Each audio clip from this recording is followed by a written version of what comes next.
बच्चों last class में, अरे बात नहीं करो अब, सैटरडे को जब हम मिले थे तो मैंने आप लोगों को, अरे सैटरडे को जब हम मिले थे तो क्या कर रहे थे सर आप सैटरडे को? बेटा वो गेट बंद करो पीछे वाला। सैटरडे को बच्चों हम लोग जब मिले थे तो हम लोगों ने एक तो सेक्शन 46 पढ़ा था, शेयर सर्टिफिकेट का पढ़ा था क्या? देखो, एक हमने 47 पढ़ा था। 47 किस चीज का था बच्चों? सेक्शन 47 बच्चों वोटिंग राइट का था। तो हमने सेक्शन 46 पढ़ लिया था और सेक्शन 47 पढ़ लिया था। पढ़ा था कि नहीं पढ़ा था बताओ? उसके बाद एक 48 था, variation of share holders rights. Variation of share holders rights, हाँ आगे थे, variation of share holders right पढ़ा था। तो variation of share holders right भी मैंने आपको पूरा पढ़ा दिया था लास्ट क्लास में। ठीक है, पढ़ा दिया था? यस सर, आपने पढ़ा दिया था।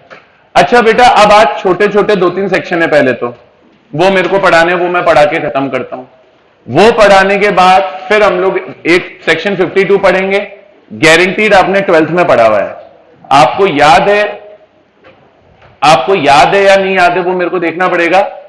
आपको याद है नहीं याद है वो भी देखना पड़ेगा। नहीं याद होगा कोई बात नहीं, वो तो मैं बताऊंगा ही, वो इररेलेवेंट है। तो सेक्शन 52 हमको पढ़ना पड़ेगा। 53 भी मैं आज पढ़ा दूंगा, issue of shares at discount.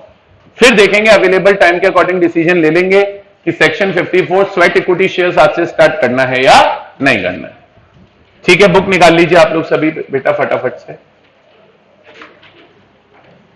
जल्दी से बुक निकाल लीजिए सभी बच्चे।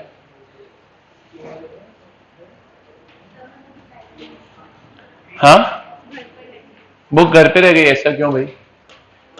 चलो कोई बात नहीं, शेयर करके पढ़ लो आज। आ जाओ बच्चों।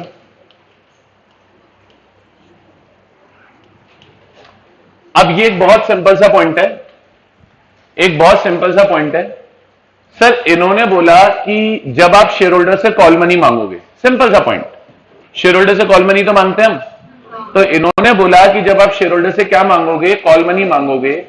तो सेम टाइप के शेयर्स पे यूनिफॉर्म कॉल मनी मांगोगे।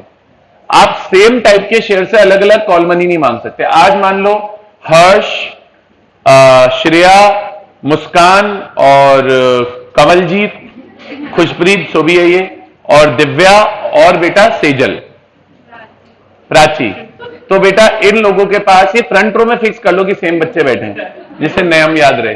ठीक है, तो ये 6 लोग हैं जिनके पास कंपनी के डिफरेंशियल वोटिंग राइट वाले शेयर हैं और सबके शेयर 100 रुपीज 60 पेड अप है। अब सोचो, मैं इससे कहूं ला 20 रुपए का कॉल दे दे, इससे कहूं ला 20 रुपए का कॉल दे दे, इससे कहूं ला 20 रुपए का कॉल दे दे। इसकी शक्ल पसंद नहीं आई, मैंने कहा 40 रुपए का कॉल दे दे। तो ये तो नाइंसाफी है ना। तुम 3 लोगों को तो बोल रहे हो कि 20-20 का कॉल दो, फिर चौथे जने को भाग के बोल रहे हो कि 40 का कॉल दो, तो ये गलत है। तो सेक्शन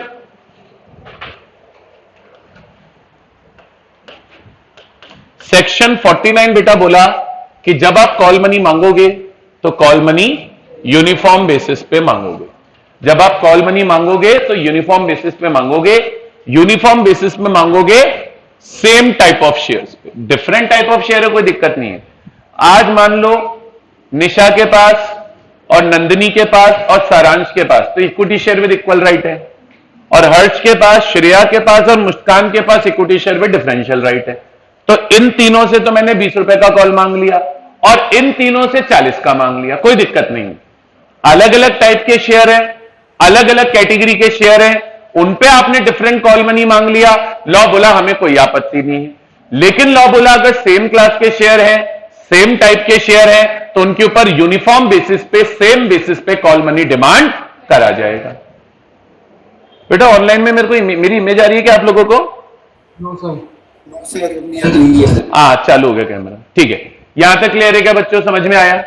अब इसमें एक चीज और इन्होंने बोली, अगर कोई शेयर्स ऐसे हैं जिनकी पेड अप वैल्यू अलग अलग है, पहले से पेड अप वैल्यू अलग है, मान लो इसका शेयर 100 रुपीज 60 पेड अप है और इसका शेयर 100 रुपीज 80 पेड अप है, दोनों के पास इक्वल राइट वाले शेयर है, लेकिन इसका 100 रुपए 60 पेड अप है, इसका 100 रुपए 80 पेड अप है। सर ऐसा क्यों होगा? हो सकता है इसने 20 रुपए एडवांस दे दिया, कॉल इन एडवांस भी तो देते हैं। तो लॉ बोला अगर शेयर्स की पेड अप वैल्यू अलग है तो फिर उन शेयर्स को भी डिफरेंट टाइप का ही माना जाएगा और उन पे आप डिफरेंट कॉल मनी मांग सकते हो, मांगना ही पड़ेगा। अब भाई दोनों के पास equity share with equal right है, लेकिन इसके पास 100 रुपीज 60 पेड अप है, इसके पास 100 रुपीज 80 पेड अप है। अब इसको मैंने बोला 40 रुपए का कॉल दे, तो इसको थोड़ी बोल सकता हूं कि 40 का कॉल दे, इसका शेयर तो है ही 100 रुपए 80 पेड, तो इसको थोड़ी बोलूंगा ला 40 दे, बोले 100 शेयर के 100 रुपए के शेयर पे 120 दे, नहीं बोल सकता ना। तो इन्होंने बोला सेम टाइप के शेयर्स पे सेम टाइप का कॉल मनी मांगना है। और एक बात ध्यान रखनी है, अगर कोई शेयर्स की पहले से ही पेड अप वैल्यू अलग है तो वो शेयर कभी भी सेम क्लास के नहीं माने जाएंगे। एक्चुअल में हो सकता है सेम क्लास के हो, लेकिन लॉ बोला हम उन्हें सेम क्लास का नहीं मानेंगे और उसके ऊपर आप डिफरेंट कॉल मनी मांग सकते हैं। बोलिए आया। और सेम क्लास के शेयर की पेड अप वैल्यू अलग कैसे होगी, उसका मैंने एक रीजन बताया, हो सकता है इसने कुछ मनी एडवांस दे दिया हो, या हो सकता है कॉल इन अरियर हो, यह भी तो हो सकता है। कंपनी ने पहले 20-20 का कॉल मांगा था, इसने नहीं दिया, इसने दे दिया, तो इसका 100 रुपए 60 पेड अप रह गया, उसका 100 रुपए 80 पेड अप हो गए। तो रीजन कुछ भी हो उससे फर्क नहीं पड़ता। लॉ बोला अगर शेयर की पेड अप वैल्यू पहले से अलग चल रही है तो उन शेयर को डिफरेंट कैटेगरी का मानते हुए डिफरेंट कॉल मनी डिमांड आप कर सकते हो। बोलो आया। सिंपल सा सेक्शन है, मुझे लगता नहीं पेपर में कभी क्वेश्चन आएगा, मैं तो हाईलाइट करूंगा नहीं। A call shall be made, uniform का क्या मतलब होता है, similar, same, on all the shares falling under the same class, मतलब जो शेयर सेम क्लास के हैं उन पे यूनिफॉर्म बेसिस पे कॉल मनी मांगना है।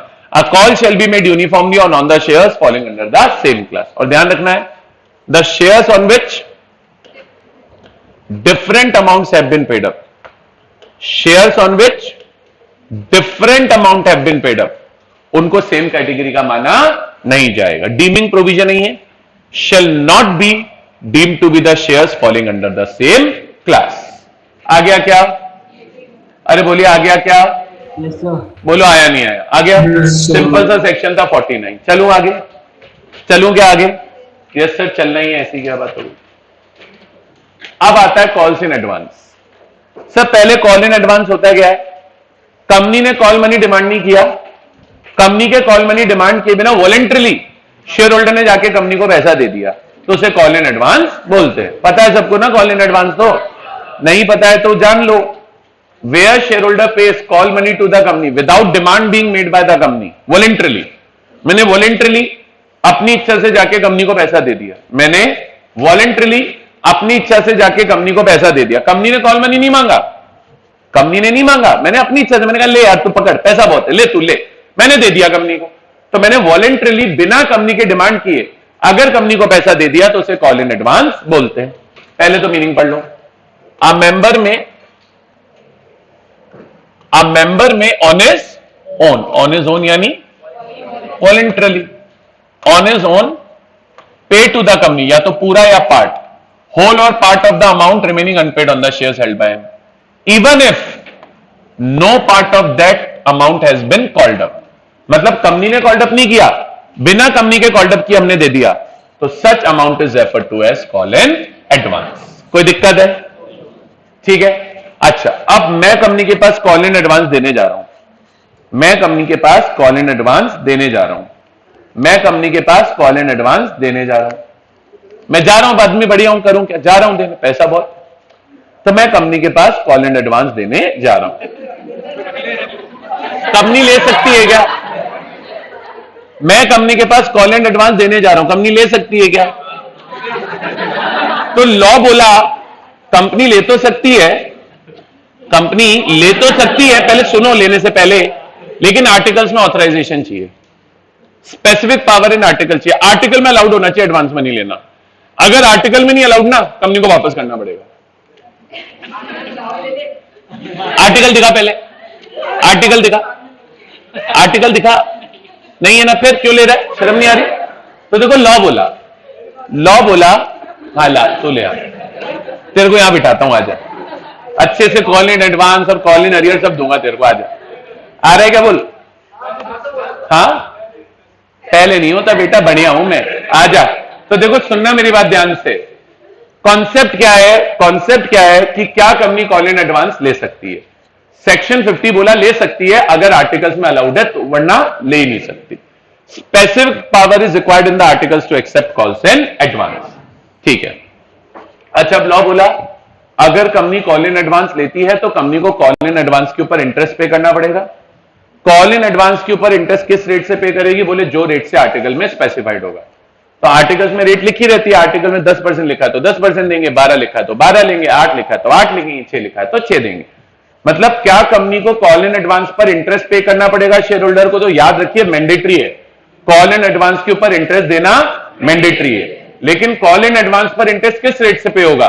लॉ बोला कॉल इन एडवांस के ऊपर इंटरेस्ट उस रेट से पे होगा जो रेट कहां लिखी हुई है? आर्टिकल्स में लिखी हुई है। ठीक है, तो सबसे पहले the company is liable to pay interest on calls in advance, और इंटरेस्ट किस रेट से पे होगा? The interest shall be paid at such rate as may be specified in the article. समझ में आया? ये पॉइंट नॉलेज के लिए लिख के दिया है, आईसीएआई मॉड्यूल में नहीं मिलेगा। सर ये पॉइंट सिर्फ इसलिए पढ़ाता हूं क्योंकि 12th का कुछ बच्चों ने पढ़ा हुआ होता है, उसको लेके कंफ्यूज होते हैं।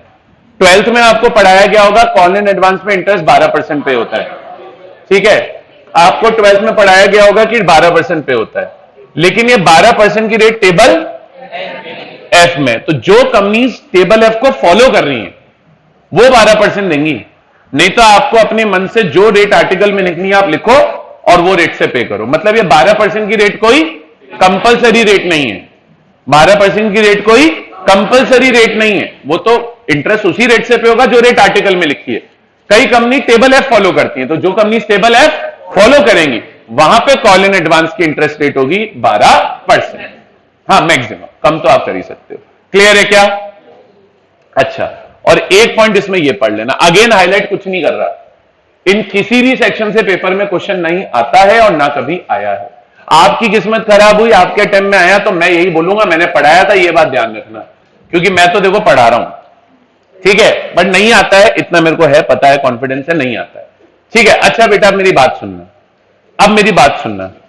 सर याद है मैंने आपको पढ़ाया था जब वोटिंग बाय पोल होता है, जब वोटिंग बाय पोल होता है तो वोटिंग राइट जो होते हैं equal to number of shares होते हैं, but in proportion of paid up share capital. एक एग्जांपल देखना, मैं कहता हूं राम के पास कंपनी के 1000 शेयर्स हैं, ₹100 80 पेड अप, और इस 80 पेड अप में 20 रुपए पर शेयर उसने एडवांस दिया है। मतलब कंपनी ने 60 रुपए मांगे होंगे, मैंने 80 दे दिए, यानी 20 रुपए का मैंने एडवांस दे दिए। तो अब मेरे को वोटिंग राइट कितने मिलेंगे? तो लॉ बोला कॉल्स इन एडवांस के रिस्पेक्ट में कभी वोटिंग राइट नहीं मिलते। बोले वोटिंग राइट उसी अमाउंट में मिलेंगे, वोटिंग राइट बोले उसी अमाउंट पे मिलेंगे जो कंपनी ने डिमांड किया और आपने पे कर दिया। एक सेकंड बेटा, हाँ बेटा बोलिए। अरे मैं तो वही पूछा था क्या हुआ तुम्हारा, क्या चाह रहे हैं वो?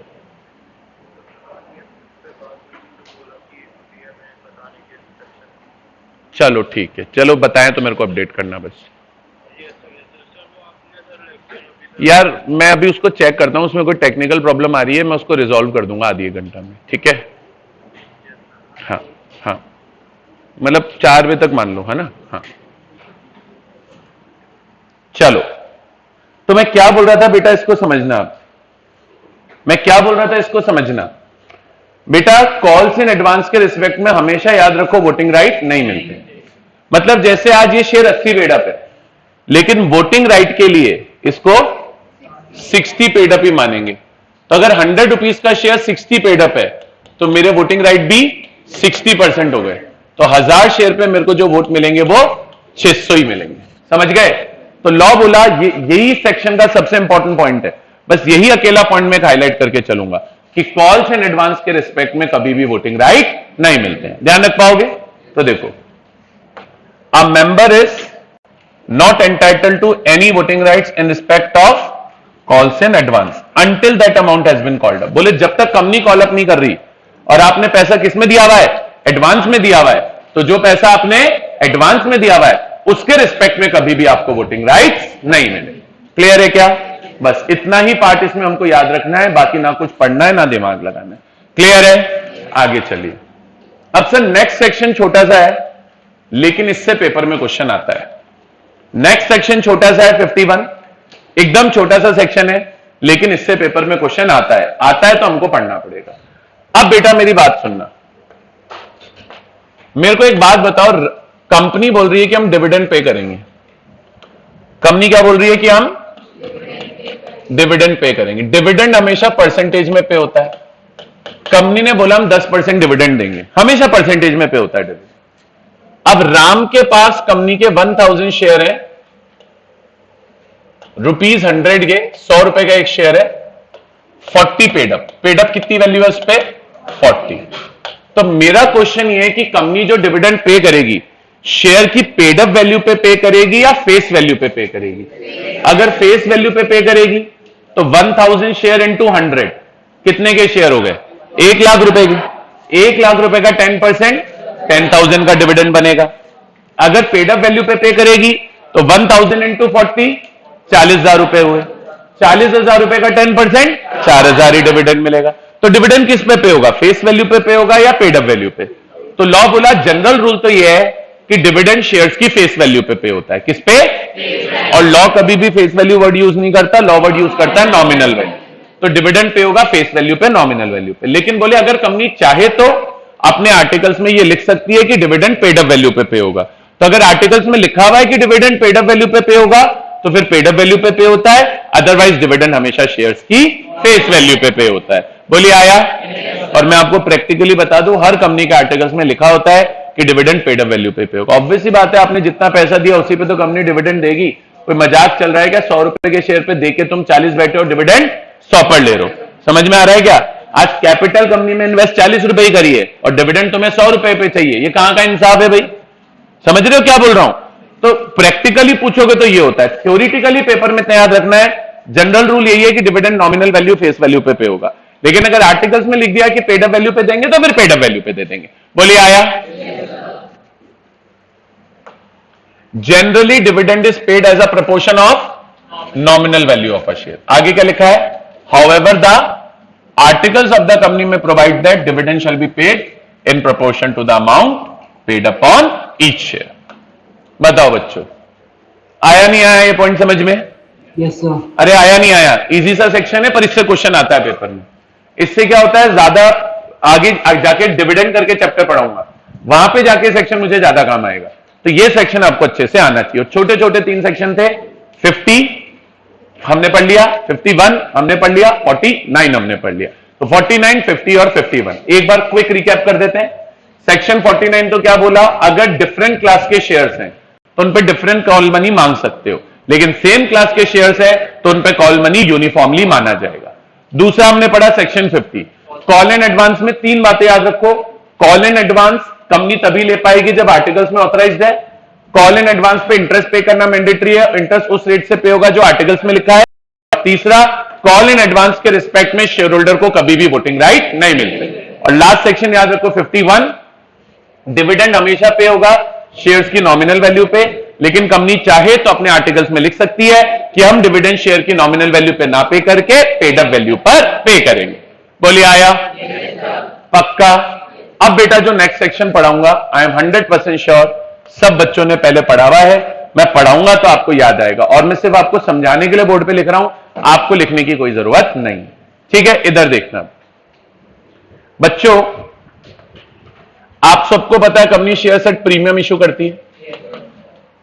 क्या मतलब है शेयर्स को? यार डिबेंचर्स भी होते हैं। प्रीमियम पे इशू करने का मतलब, अगर शेयर की इशू प्राइस शेयर की फेस वैल्यू यानी नॉमिनल वैल्यू से ज्यादा है तो हम बोलते हैं कि shares have been issued at premium. अब प्रीमियम आता है तो प्रीमियम एक अकाउंट में क्रेडिट कर देते हैं। कौन से अकाउंट में क्रेडिट कर देते हैं? प्रीमियम हम क्रेडिट कर देते हैं सिक्योरिटीज प्रीमियम अकाउंट में। सबको पता है। सवाल उठता है सिक्योरिटी प्रीमियम के यूजेस क्या होंगे? कौन से ऐसे पर्पसेस हैं जिन पर्पसेस के लिए सिक्योरिटीज प्रीमियम को यूज करना अलाउड होगा? कौन से ऐसे पर्पसेस हैं? तो लॉ बोला security premium can be used for, security premium can be used for 5 purposes. बोला या तो आप सिक्योरिटी प्रीमियम के पैसे से बायबैक ऑफ शेयर्स कर सकते हैं। क्या कर सकते हैं? बायबैक ऑफ शेयर्स शायद अकाउंट्स में आपने पढ़ लिया है और लॉ में मैं आपको पढ़ा दूंगा अभी 2-4 क्लास बाद ही। ठीक है, तो बोले या तो सिक्योरिटीज प्रीमियम को यूज कर सकते हैं बायबैक ऑफ शेयर्स के लिए। बायबैक ऑफ शेयर्स पे सेक्शन लगते हैं 67, 68, 69 और 70। ठीक है, तो बायबैक ऑफ शेयर्स पे यूज कर सकते हैं या तो सिक्योरिटी प्रीमियम को, या सिक्योरिटी प्रीमियम को इशू कर सकते हैं बोनस शेयर्स इशू करने के लिए। किसके लिए यूज कर सकते हैं? बोनस शेयर्स इशू करने के लिए।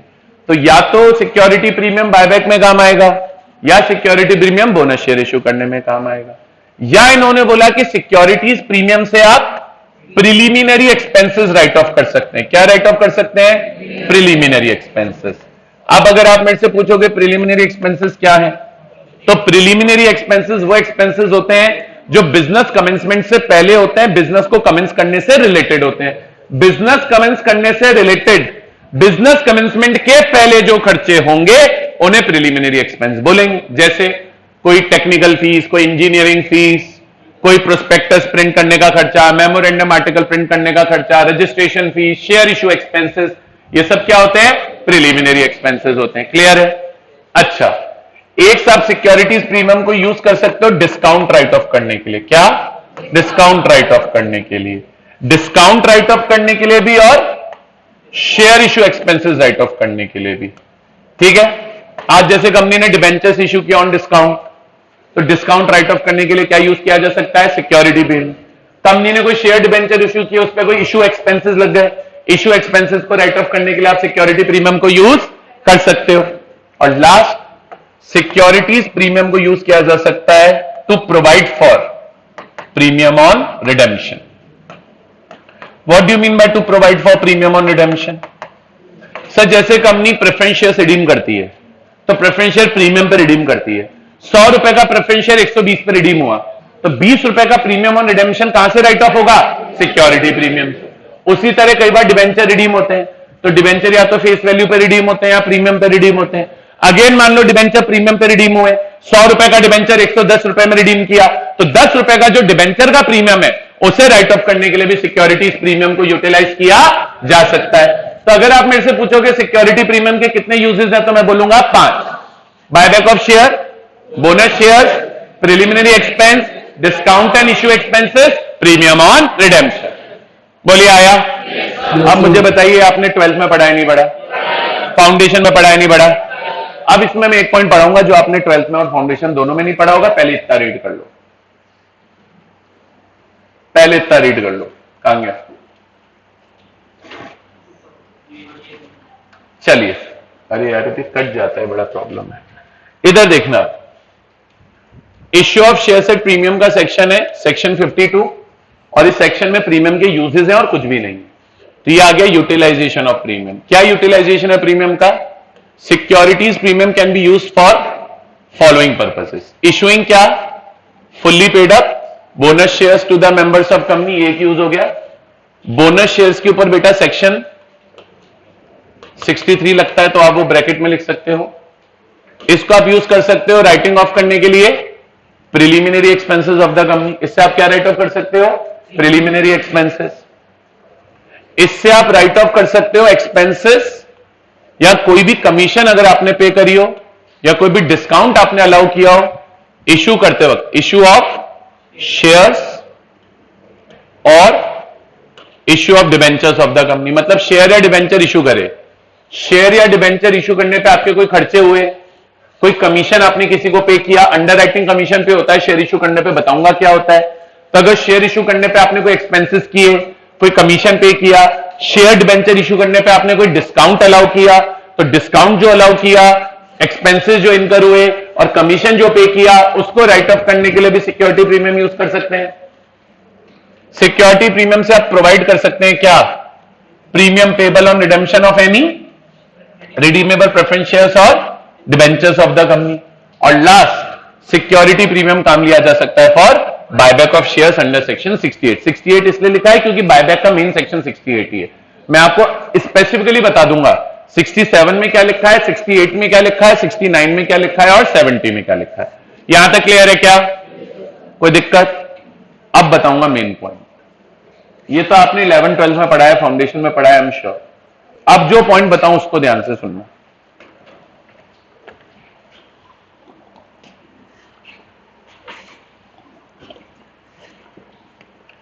बेटा अगर कंपनी एक प्रिस्क्राइब्ड कंपनी है, क्या है? प्रिस्क्राइब कंपनी होगी, प्रिस्क्राइब बाय रूल्स, और कंपनी के ऊपर इंडियन अकाउंटिंग स्टैंडर्ड अप्लाई होते हैं, इंड एस। इंड एएस हर कंपनी पे अप्लाई नहीं होते हैं, ये बात ध्यान रखना। अब आप मेरे से पूछोगे इंड एएस कौन सी कंपनीज पे अप्लाई होते हैं, तो ये मैं आपको chapter number 9 accounts of company करके हम चैप्टर पढ़ेंगे, वहां बताऊंगा। तो लॉ बोला अगर कंपनी प्रिस्क्राइब्ड कंपनी है और कंपनी के ऊपर इंड एएस अप्लाई होते हैं, कंपनी अगर प्रिस्क्राइब्ड कंपनी है और कंपनी के ऊपर इंड एएस अप्लाई होते हैं, तो ऐसी कंपनीज में सिक्योरिटीज प्रीमियम को आप यूज नहीं कर सकते हैं for writing of preliminary expenses. आप मत कट करना प्लीज इसको। ऐसी कंपनीज के अंदर आप उसको नहीं यूज कर सकते हैं राइट ऑफ करने के लिए प्रिलिमिनरी एक्सपेंसेस, और ऐसी कंपनीज में आप सिक्योरिटीज प्रीमियम को नहीं यूज कर सकते हैं for providing for the premium payable on redemption of preference shares और डिबेंचर्स। मतलब अगर हमारी कंपनी एक प्रिस्क्राइब्ड कंपनी है और हमारी कंपनी एक ऐसी प्रिस्क्राइब्ड कंपनी है जिसपे इंडियन अकाउंटिंग स्टैंडर्ड अप्लाई होते हैं, तो वहां पे सिक्योरिटी प्रीमियम के 3 ही यूजेस हैं। पहला बोनस शेयर्स, दूसरा एक्सपेंस कमीशन राइट ऑफ करना, और तीसरा बायबैक। क्लियर है क्या? तो एग्जाम में आपको ये जो सेक्शन है इसका आंसर 2 पार्ट में लिखना पड़ेगा, दोनों पार्ट लिखने पड़ेंगे पेपर में अगर मार्क्स चाहिए तो। एग्जाम में पूछे यूटिलाइजेशन ऑफ प्रीमियम, तो पहले तो ये 5 जनरल यूजेस लिख दिए, फिर अलग से ये मैंने लिखा हुआ भी है यहां पे सेकंड पॉइंट बना के, फिर अलग से आपको लिखना पड़ेगा कि अगर प्रिस्क्राइब्ड कंपनी है और उस पर इंड एएस लगता है तो सिक्योरिटी प्रीमियम के 3 ही यूजेस हैं, buyback of shares 1, bonus shares 2 और एक्सपेंसेस कमीशन या डिस्काउंट 3। बोलिए आया क्या?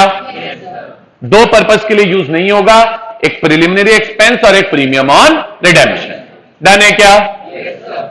तो देखना नेक्स्ट क्या लिखा है, utilization of premium in case of certain companies. अब यहां क्या लिखा है, यहां क्या लिखा है, in case of such class of companies as may be prescribed. ऐसी कंपनी जिन्हें प्रिस्क्राइब किया जाएगा एंड जिनके ऊपर क्या लग रहा है, and whose financial statement comply with क्या। जब हम यहां अकाउंटिंग स्टैंडर्ड बोल रहे हैं तो ये इंडियन अकाउंटिंग स्टैंडर्ड से ध्यान रखना। कंपनीज एक्ट में कहीं पे भी वर्ड अकाउंटिंग स्टैंडर्ड आता है इसका मतलब इंडियन अकाउंटिंग स्टैंडर्ड है, इंड एएस है, और इंड एएस का सेक्शन है 133। And whose financial statement comply with, whose financial statement comply with, किससे कंप्लाई कर रहा है, whose financial statement comply with Indian accounting standard prescribe for such class of companies under section 133। तो क्या होगा, the security premium account can be used for following purpose. Bonus share से, अब इसको पूरा हाईलाइट करने की जरूरत नहीं है, पॉइंट तो ऊपर ही लर्न हो जाएंगे तीनों आपको, बस 3 पॉइंट कौन से हैं वो याद रखने हैं। Bonus share 1, expenses commission discount 2 और बायबैक 3। बोलिए आया कि नहीं आया? अरे बोलिए आया? तो एग्जाम के लिए एक ये बड़ा इंपॉर्टेंट क्वेश्चन है कि बताइए what are the uses of securities premium. तो पहले 5 तो जनरल यूजेस बताएंगे, फिर आप बताएंगे कि अगर प्रिस्क्राइब्ड कंपनी है और प्रिस्क्राइब्ड कंपनी के ऊपर इंडियन अकाउंटिंग स्टैंडर्ड कंप्लाई हो रहे हैं तो फिर सिक्योरिटी प्रीमियम के 3 ही यूज हैं और तीनों यूज आपको बता के आने पड़ेंगे। अब आप अकाउंट्स में जब क्वेश्चन करेंगे, अकाउंट्स में आपके रिडेम्पशन ऑफ प्रेफरेंस शेयर्स है सिलेबस में, अभी हुआ है नहीं हुआ मुझे पता नहीं। तो जब आप रिडेम्पशन ऑफ प्रेफरेंस शेयर करेंगे तो आईसीआर मॉड्यूल में सारे क्वेश्चन इसी अजम्पशन पे करे हुए हैं कि कंपनी प्रिस्क्राइब्ड कंपनी है और उस पर इंड एएस अप्लाई होते हैं। तो जब अकाउंट्स में आपको क्वेश्चन कराए जाएंगे तो प्रीमियम ऑन रिडेम्पशन को यूज करके, क्या यूज करके, सिक्योरिटी प्रीमियम को यूज करके प्रीमियम ऑन रिडेम्पशन पे किया नहीं जाएगा जितने भी क्वेश्चन आप करेंगे। तो अकाउंट्स में जब क्वेश्चन करते हैं तो ये सेकंड वाला अजम्पशन लेकर करते हैं, बाकी प्रैक्टिकली दोनों केसेस होते हैं, फर्स्ट भी और सेकंड भी। बोलिए आया? कोई डाउट या क्वेरी किसी बच्चे की यहां तक? हाँ बोलो।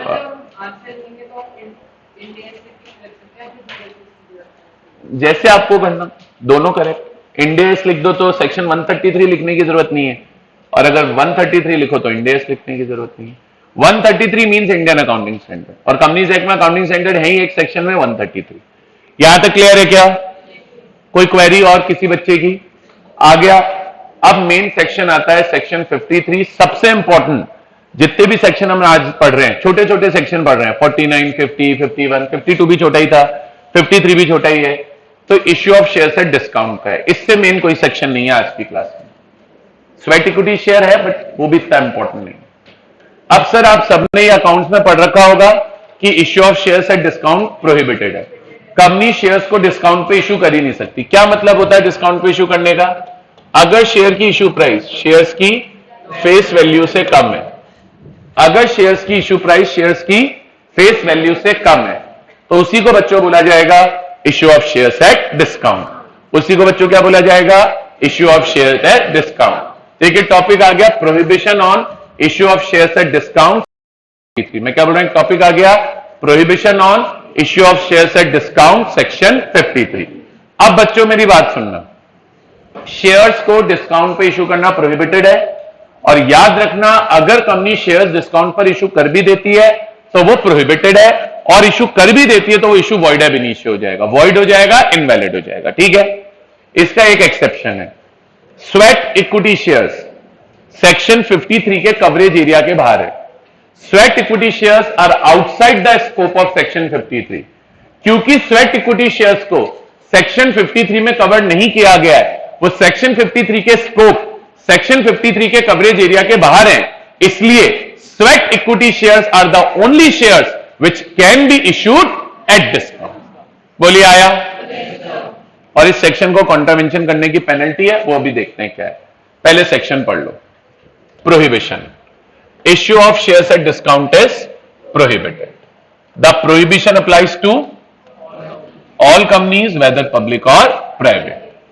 Any issue of shares at discount shall be void. अगर आपने शेयर डिस्काउंट पे इशू कर भी दिए तो वो void है। No prohibition on issue of sweat equity shares. अभी ये मत परेशान होना कि sweat equity shares क्या होते हैं, अगला सेक्शन वही पढ़ा रहा हूं, अगला सेक्शन वही पढ़ा रहा हूं, और 101% आज की क्लास में पढ़ा दूंगा। कंप्लीट आज नहीं होगा, थोड़ा सा बड़ा सेक्शन है, लेकिन मैक्सिमम पार्ट आज पढ़ा दूंगा। ठीक है, issue of sweat equity shares does not fall with in the purview. Purview का मतलब होता है कवरेज एरिया, परव्यू का मतलब होता है स्कोप।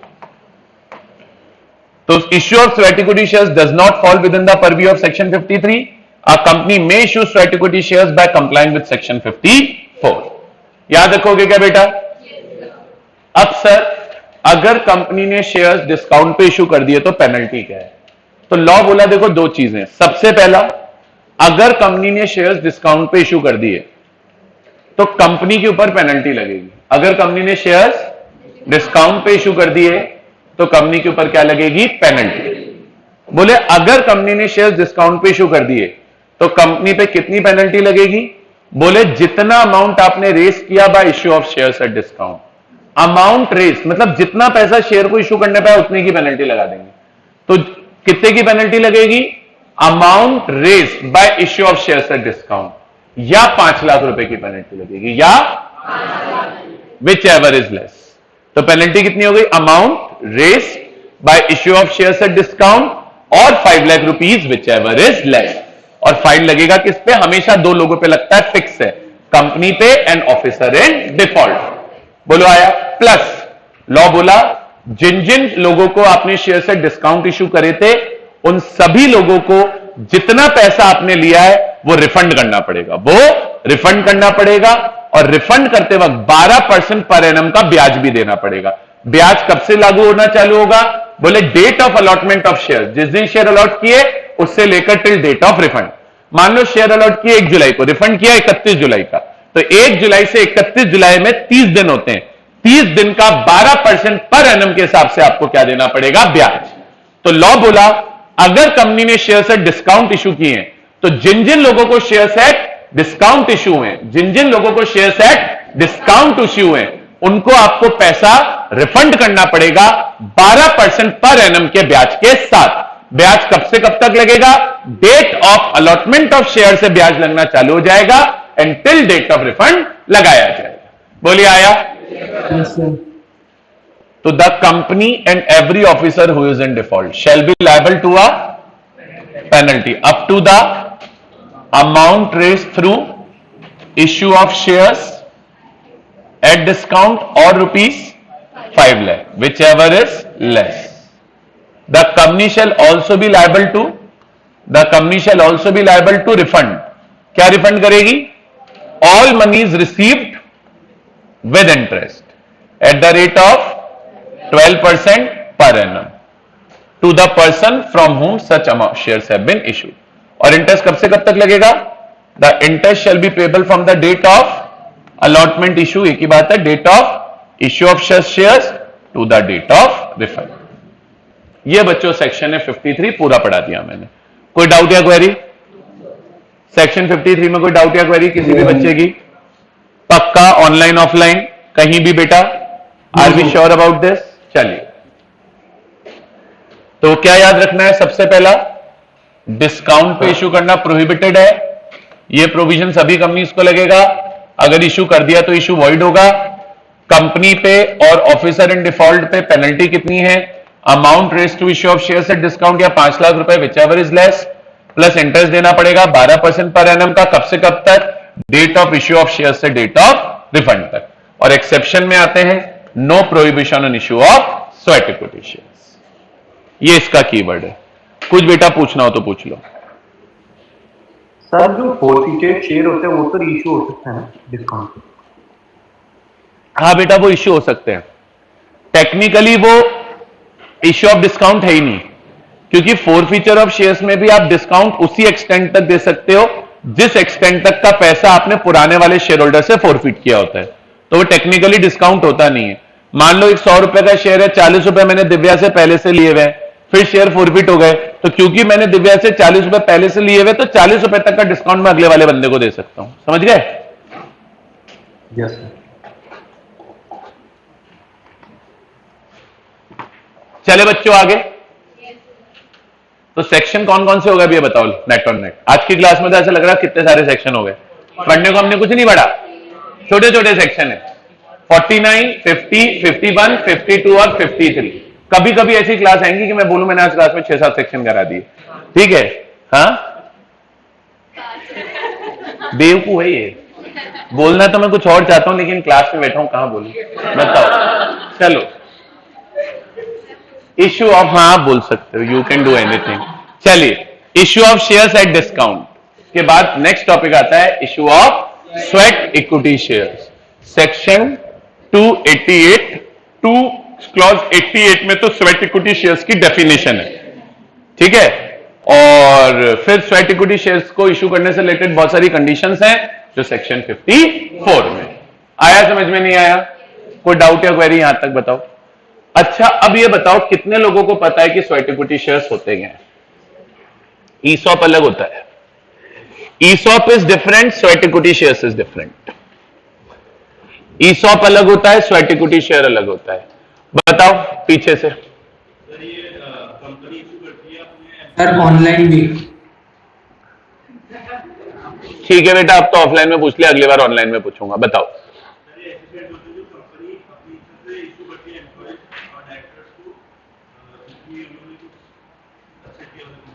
वाह, बोले बस कुछ अच्छा करते हैं तो बोले मिठाई बट रही, बोले तू भी पकड़े.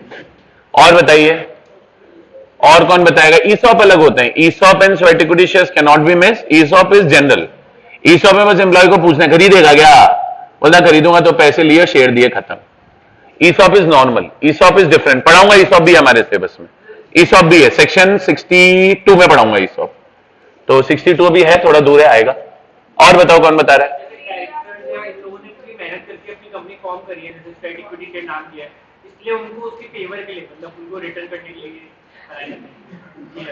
तो वो भी तो वही बोल रहा था बेटा, आपने अलग क्या बोल दिया. तो वो भी कहाँ बोल रहा था सबको मिलते हैं.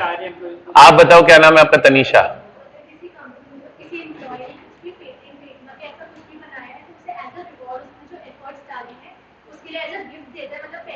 ये किसने पढ़ाया आपको? चलो कोई ना, और बोलो. अरे पागल हो गया, बोनस ही बोल दूंगा, सिंपली क्या होता है उसमें. ठीक है, ये तनीषा ने जो बोला that was actually the correct answer. और आज मेरे को पढ़ाते 11 साल हो गई, पहली बार किसी बच्चे ने अच्छा आंसर दिया है, प्रॉपर सही आंसर दिया है स्वेट इक्विटी शेयर्स का. सर नॉर्मली 12th में क्या पढ़ाया जाता है? बोले स्वेट, स्वेट माने पसीना, तो बोले मेहनत करने से पसीना आता है. मैंने तो बोलते सुना है 12th के टीचर्स को, तो एम्प्लॉय ने, डायरेक्टर ने मेहनत करी होती है, इसलिए उसको स्वेट इक्विटी शेयर दे देते हैं. जैसा कि उसने भी बोला और ये हर्ष ने भी बोला और तनीषा ने तो खैर मेरे को सही आंसर दिया। होता क्या है समझो, स्वेट इक्विटी शेयर्स का कॉन्सेप्ट क्या है सर? स्वेट इक्विटी शेयर्स में क्या होता है, लॉ बोला अगर किसी एम्प्लॉय ने कंपनी के लिए या डायरेक्टर ने भी कंपनी के लिए इंटेलेक्चुअल प्रॉपर्टी राइट्स बनाए, क्या बनाया उसने कंपनी के लिए? Intellectual property rights. आप बोलोगे सर ये इंटेलेक्चुअल प्रॉपर्टी राइट्स क्या होते हैं? तो बेटा intellectual property rights intangible assets को बोलते हैं। आज ये कंपनी का एम्प्लॉय है, ये एक साइंटिस्ट है, इसने रिसर्च करके कंपनी के लिए कोई टेक्नोलॉजी बना दी और कंपनी ने उस टेक्नोलॉजी पे पेटेंट करा लिया। या ये कंपनी के एम्प्लॉय है, इसने बहुत अच्छी ड्राइंग डिजाइनिंग करती है, तो इसने ड्राइंग डिजाइनिंग करके कंपनी का एक बहुत अच्छा सा लोगो बना दिया। लोगो बना दिया, बहुत हिट हो गया वो लोगो। तो वो लोगो जो होते हैं, जो कंपनी के लोगो होते हैं, जैसे मैकडॉनल्ड का एम हो गया, ऑडी के आगे 4 गोले हो गए, एप्पल का आधा खाया एप्पल हो गया, ठीक है, ये होते हैं ट्रेडमार्क। तो कंपनी ने उसका ट्रेडमार्क करा लिया। ये सब इंटेलेक्चुअल प्रॉपर्टी राइट है। ये बहुत अच्छी डिजाइनर है, इसने कंपनी के लिए बहुत ही, ऑटोमोबाइल कंपनी के लिए बहुत अच्छी कार डिजाइन करी। कार के डिजाइन पे कॉपीराइट का डिजाइन कोई और कॉपी ना कर पाए, तो कॉपीराइट हो गया, पेटेंट हो गया, ट्रेडमार्क हो गया, इन सबको बोला जाता है इंटेलेक्चुअल प्रॉपर्टी राइट्स। इन्होंने कंपनी को इंटेलेक्चुअल प्रॉपर्टी राइट्स बना के दी, उससे कंपनी को फायदा होगा, पेटेंट से, ट्रेडमार्क से, कॉपीराइट्स को कंपनी को फायदा होगा। तो अब कंपनी को एज अ रिवॉर्ड, कंपनी अपने एम्प्लॉइज या डायरेक्टर्स को एज अ रिवॉर्ड, क्योंकि उन्होंने कंपनी को क्या दिए? Rights in the nature of intellectual property rights. उन्होंने राइट्स दिए, कौन से वाले? Intellectual property rights. तो उनके बदले उनको एज अ रिवॉर्ड, इनाम के तौर पे कंपनी स्वेट इक्विटी शेयर देती है। अब या तो उनको sweat equity share at discount दिए जाते हैं, अगर उनको पैसा पूरा पैसा लेके देंगे तो फिर उनको क्या मजा है, फिर क्या बात का इनाम। 100 रुपए का शेयर उनको 20 रुपए में दे दिया, तो उनको फीलिंग आएगी वाह यार मेरे को 100 रुपए की चीज 20 रुपए में मिल गई। तो उन्हें या तो स्वेट इक्विटी शेयर की इशू किए जाते हैं डिस्काउंट, और कई बार तो डिस्काउंट पे भी नहीं इशू करते, for consideration other than cash. What do mean by consideration other than cash? Company अपनी बुक्स में जनरल एंट्री करेगी, पेटेंट अकाउंट डेबिट, मान लो पेटेंट की मार्केट वैल्यू 1 करोड़ रुपए, तो पेटेंट अकाउंट डेबिट 1 करोड़ रुपए टू एम्प्लॉय 1 करोड़ रुपए, एम्प्लॉय को अपना 1 करोड़ से क्रेडिटर बना लिया, फिर एम्प्लॉय अकाउंट डेबिट 1 करोड़ रुपए to equity share capital 1 crore रुपए, बात खत्म। तो स्वेट इक्विटी शेयर्स कंपनी अपने एम्प्लॉइज को या डायरेक्टर्स को देती है एज अ रिवॉर्ड, और स्वेट इक्विटी शेयर्स कंपनी अपने एम्प्लॉइज को, डायरेक्टर्स को या तो फॉर डिस्काउंट देगी या for consideration other than cash देगी। और क्यों देगी? क्योंकि एम्प्लॉय ने कंपनी को या तो प्रोवाइड किए हैं इंटेलेक्चुअल प्रॉपर्टी राइट्स या technical know how. Technical know how के लिए भी दिया जाता है इंटेलेक्चुअल प्रॉपर्टी राइट। अब टेक्निकल नो हाउ कैसे? जैसे कंपनी का इंजीनियर है, कंपनी की कोई मशीन खराब हो गई, इसने अपनी टेक्निकल कंसल्टेंसी दी, मशीन ठीक हो गई। ये कंपनी में चार्टर्ड अकाउंटेंट है, इसने कंपनी को बहुत अच्छी टैक्स एडवाइस दी, उससे कंपनी को बहुत टैक्स की सेविंग हुई, तो वो भी एक टेक्निकल नो हाउ। तो अगर कोई एम्प्लॉय कंपनी को या तो इंटेलेक्चुअल प्रॉपर्टी राइट दे रहा है या नो हाउ दे रहा है, नो हाउ का मतलब होता है अपना एक्सपीरियंस देना, अपनी नॉलेज देना, अपना ज्ञान देना, अपनी एडवाइस देना, अपनी कंसल्टेंसी देना, तो उसके बदले एम्प्लॉय को एज अ रिवॉर्ड इनाम के तौर पे दिए जाते हैं स्वेट इक्विटी शेयर्स। और स्वेट इक्विटी शेयर्स बेटा या तो डिस्काउंट पे दिए जाते हैं या for consideration other than cash दिए जाते हैं। बोलिए आया? एक चीज और समझना, स्वेट इक्विटी शेयर्स और एम्प्लॉय स्टॉक ऑप्शन स्कीम बिल्कुल अलग है। एम्प्लॉय स्टॉक ऑप्शन स्कीम जो होती है उसमें तो एम्प्लॉय को नॉर्मल ऑप्शन देते हैं कि हमारा एक शेयर है 500 रुपए का, बता तू खरीदेगा क्या, बस। उसमें ऐसा कुछ नहीं होता कि आपने कंपनी को कोई टेक्निकल नो हाउ दिया है या आपने कंपनी को कोई इंटेलेक्चुअल प्रॉपर्टी राइट दी है या कोई पेटेंट दिए। Employees of stock option scheme सभी एम्प्लॉयज डायरेक्टर्स के लिए होती है, पर जो स्वेट इक्विटी शेयर होते हैं ये सिर्फ उन्हीं एम्प्लॉयज या डायरेक्टर्स के लिए होते हैं जो कंपनी को या तो नो हाउ दे रहे हैं या इंटेलेक्चुअल प्रॉपर्टी राइट दे रहे हैं या ऐसा कोई सिमिलर चीज दे रहे हैं, तो फिर उनको क्या दिया जाता है? As a reward sweat equity shares. तो आप मेरे से पूछोगे स्वेट इक्विटी शेयर्स क्या है, तो हम बोलेंगे स्वेट इक्विटी शेयर्स आर दो shares which are allotted by the company to its employees or directors at a discount or for consideration other than cash for providing rights in the nature of intellectual property rights or for providing know-how or similar things। बोलिए आया? पहले मुझे बताइए sweat equity shares का meaning सबको clear है? किसी को डाउट है स्वेट इक्विटी शेयर्स के मीनिंग को लेकर? तो आज के बाद कभी ये मत बोलो कि आपने कंपनी के लिए मेहनत करी है और खून पसीना बहा है और पता नहीं क्या कर दिया है और क्या हो चुका है तो स्वेट इक्विटी शेयर मिल गए हैं, फिर बोलना स्वेट इक्विटी शेयर और एम्प्लॉय स्टॉक ऑप्शन स्कीम तो एक ही होते हैं। ये सब नहीं बोलना भाई। ईसॉप अलग है, स्वेट इक्विटी शेयर अलग है। ईसॉप में आपको पढ़ाऊंगा सेक्शन 62 में, स्वेट इक्विटी शेयर हम पढ़ रहे हैं सेक्शन 54 में। बोलिए आया? कोई क्वेरी है मन में? पक्का? हाँ बेटा खड़े हो जाओ सारांश। आप पूछ रहे हो कुछ? अच्छा, ये ऐसे ऐसे कर रहा था, मेरे को लगा हैंड रेस कर रहे हैं। चलो आप बताओ क्या समझे स्वेट इक्विटी शेयर से? स्वेट इक्विटी शेयर वो शेयर होते हैं जो कंपनी अपने डायरेक्टर्स का एम्प्लॉइज को ऑफर करती है, क्योंकि उन्होंने उसको हेल्प होता है creation of intellectual property rights के अंदर। हाँ, या तो इंटेलेक्चुअल प्रॉपर्टी राइट दिया, नो हाउ दिया, और सबसे इंपॉर्टेंट होता है कि जो इंटेलेक्चुअल प्रॉपर्टी राइट्स है, सॉरी जो स्वेट इक्विटी शेयर्स है, वो या तो डिस्काउंट पे दिए जाएंगे या कंसिडरेशन अदर देन कैश। अगर आप उसको नॉर्मल प्राइस पे दे दोगे तो फिर उसको क्या है, फिर काय का गिफ्ट है, फिर काय का रिवॉर्ड है, फिर तो बेवकूफ बनाने वाली बात हो गई। मैं कहूं मैं आपको हॉलीडे पे ले जा रहा हूं, आप खुश, बस हर एक से 1-1 लाख रुपए लूंगा, फिर आप कहोगे क्या मजा आके फिर आपके ले जा रहे हो, तो हम ही चले जाएंगे। हाँ, सस्ते में चला जाएगा, स्कूटर पे बैठ के जाएगा ना बेटा तू, मैं फ्लाइट से ले जाऊंगा। चलो यहां तक क्लियर है क्या? बैठो। आया सभी बच्चों को? ठीक है, तो बेटा पहले तो ये स्वेट इक्विटी शेयर्स की डेफिनेशन है, ये वाली, ये सिंपल टर्म्स में लिखा हुआ है, इसको छोड़ो, टेक्निकली लर्न कर लेना। इट्स बेटर ही कि हम उसको टेक्निकली लर्न करें। और ये थोड़ा सा मिसटाइपिंग है, इसको काट देना, इसकी जगह लिखना काट के डेफिनेशन, और ब्रैकेट में लिख लेना सेक्शन 2 क्लॉज 88। इसको काट के लिख लेना डेफिनेशन, और ब्रैकेट में लिख लेना सेक्शन 2 क्लॉज 88। अब पढ़ो बच्चों, अब पढ़ो बच्चों, स्वेट इक्विटी शेयर्स क्या होते हैं? तो क्या लिखा हुआ है?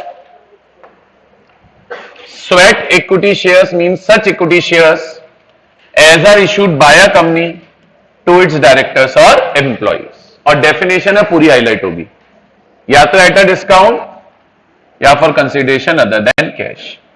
अब दे क्यों रही है, रीजन क्या है, क्यों दे रही है कंपनी इन लोगों को स्वेट इक्विटी शेयर? कंपनी को मजा आ रहा है क्या? क्योंकि उन्होंने क्या प्रोवाइड किया है? Know how, for providing their know how. या उन्होंने क्या अवेलेबल करा है? Making available rights in the nature of intellectual property rights. Intellectual property rights के नीचे लिख लो for example patent, copyright, trademark. Main यही होते हैं 3, इसके अलावा वैसे और भी बहुत होते हैं। पेटेंट, कॉपीराइट और ट्रेडमार्क, पेटेंट, कॉपीराइट और ट्रेडमार्क, पेटेंट, कॉपीराइट और ट्रेडमार्क लिख लिया। और इसी तरह का कोई similar value addition. Value addition का मतलब होता है बेनिफिट, और value addition by whatever name called. Value addition का मतलब होता है बेनिफिट्स। यहां तक क्लियर है बच्चों? कोई डाउट? ये तो था बेटा सेक्शन 2 का क्लॉज 88। अब बेटा स्वेट इक्विटी शेयर्स को इशू करने की कंडीशन आती है। अब स्वेट इक्विटी शेयर्स को इशू करने की कुछ कंडीशंस तो सेक्शन 54 में और कुछ रूल्स में। तो मैंने रूल्स भी दे रखा है और सेक्शन भी दे रखा है। सेक्शन की हेडिंग अलग है, रूल्स की हेडिंग अलग बनेगी, ठीक है। और मेन जो इसमें पेपर में क्वेश्चन आता है वो रूल्स में से ही आता है, ठीक है। अब लॉ बोला, पहले कंडीशन लो, और इसके ब्रैकेट में सेक्शन 54 लिख लेना, कंडीशन सेक्शन 54 में, ठीक है। अब स्वेट इक्विटी शेयर्स को इशू करने के सबसे पहले सेक्शन 54 में क्या कंडीशन है? तो लॉ बोला सबसे पहली कंडीशन तो ये है, और यही कंडीशन समझना थोड़ा सा चैलेंज है, sweat equity shares should belong to the class already issued by the company. फिर बोल रहा हूं, sweat equity shares should belong to the class of shares already issued by the company. फिर बोल रहा हूं, sweat equity shares should belong to the class of shares already issued by the company. इसका क्या मतलब है? Sweat equity share should belong to the class of shares already issued by company. Sir इसका मतलब ये होता है, अच्छा कितने लोगों को इस लाइन का मतलब समझ में आता है? ठीक है, मैं बता रहा हूं, आप टेंशन मतलब, मैं तो पूछ रहा था कितने लोगों को आ रहा है। सर इसका मतलब ये है, जैसे क्या हुआ, कंपनी ने बहुत सारी जनता को पहले डिफरेंशियल वोटिंग राइट वाले शेयर बांटे हुए, फिर कंपनी के जो एम्प्लॉइज हैं उनको स्वेट इक्विटी शेयर देने थे, तब स्वेट इक्विटी शेयर में उनको डिफरेंशियल वोटिंग राइट वाले शेयर दे दिए, कोई दिक्कत नहीं है। पर मान लो आज तक किसी को, कंपनी में किसी शेयर होल्डर को कंपनी ने डिफरेंशियल वोटिंग राइट वाले शेयर दिए ही नहीं, फिर एम्प्लॉय को स्वेट इक्विटी शेयर देने थे। किसको? एम्प्लॉय को स्वेट इक्विटी शेयर देने थे। तब कंपनी को एम्प्लॉय को जो स्वेट इक्विटी शेयर देने हैं उसमें कंपनी डिफरेंशियल वोटिंग राइट वाले शेयर दे रही है, तो लॉ बोला ऐसे नहीं चलेगा। स्वेट इक्विटी शेयर जिस टाइप या कैटेगरी के हैं, उस टाइप या कैटेगरी के शेयर्स पहले भी किसी और को कंपनी ने इशू किए हुए। मतलब आप किसी को भी पहले अगर एक पर्टिकुलर टाइप का शेयर नहीं इशू की हो तो वो टाइप या कैटेगरी का शेयर स्वेट इक्विटी के फॉर्म में इशू नहीं हो सकता।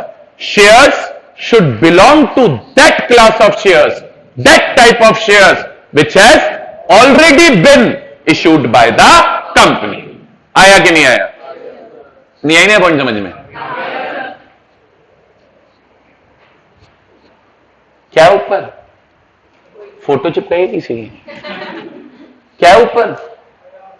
अच्छा क्या समझे बताओ कंडीशन में? बोलो बोलो, खड़े तो हो जाओ। हाँ आप बताओ क्या समझे? ये वाली कंडीशन, ये वाली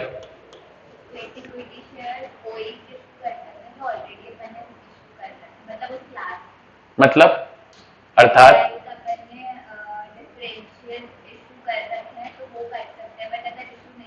रखे हैं तो नहीं कर सकते। बताइए बेटा, आया नहीं आया समझ में? वेरी गुड बेटा। तो देखो क्या लिखा है, sweat equity shares must belong to a class of shares already issued by the company. Class of shares क्या होनी चाहिए? जो already issued by the company है। ये तो पहला पॉइंट हो गया। बोलिए आया? अब सर नेक्स्ट पॉइंट आता है, अगर कंपनी को स्वेट इक्विटी शेयर्स इशू करने हैं, क्या इशू करने हैं? या एक काम करते हैं, नेक्स्ट पॉइंट कल से डिस्कस करते हैं, या कर लो यार, हो जाएगा आज है टाइम, सॉरी कर लो यार, रह जाएगा फालतू। तो नेक्स्ट पॉइंट क्या है, जो स्वेट इक्विटी शेयर्स हैं, जो क्या है? स्वेट इक्विटी शेयर्स हैं, वो उस क्लास या कैटेगरी के होने चाहिए। तो पहला पॉइंट था जो पहले से इशूड है। दूसरा पॉइंट बड़ा आसान है, स्वेट इक्विटी शेयर इशू करने के लिए शेयर होल्डर्स की अप्रूवल लेनी पड़ेगी बाय पासिंग एस। तो issue of sweat equity shares, issue of sweat equity shares must be authorised by passing SR. और बोले जब एसआर पास करो तो एसआर में 4 चीजें क्लियरली स्पेसिफाई करना। एक तो कितने नंबर ऑफ शेयर्स इशू करने हैं, शेयर की करंट मार्केट प्राइस क्या है, एम्प्लॉइज को क्या कंसीडरेशन चार्ज की जा रही है। अब कंसीडरेशन 2 तरीके से होगी, या तो शेयर डिस्काउंट पे इशू होंगे और कैश लेंगे, या कंसीडरेशन अदर देन कैश होगी। तो जो भी कंसीडरेशन आप एम्प्लॉइज से लोगे वो स्पेशल रेजोल्यूशन में लिखी होनी चाहिए। और लास्ट, उन एम्प्लॉइज और डायरेक्टर्स का नाम लिखा होना चाहिए जिन्हें स्वेट इक्विटी शेयर दिए जाएंगे। तो क्लास ऑफ डायरेक्टर्स या employees to whom sweat equity shares are to be issued. बोलिए आया? सिंपल सा हो गया। अगर company sweat equity share issue कर रही है तो एक तो जनरल मीटिंग में क्या पास करना पड़ेगा? एसआर। और दूसरा, एसआर के अंदर कितनी बातें स्पेसिफाई करनी है? 4।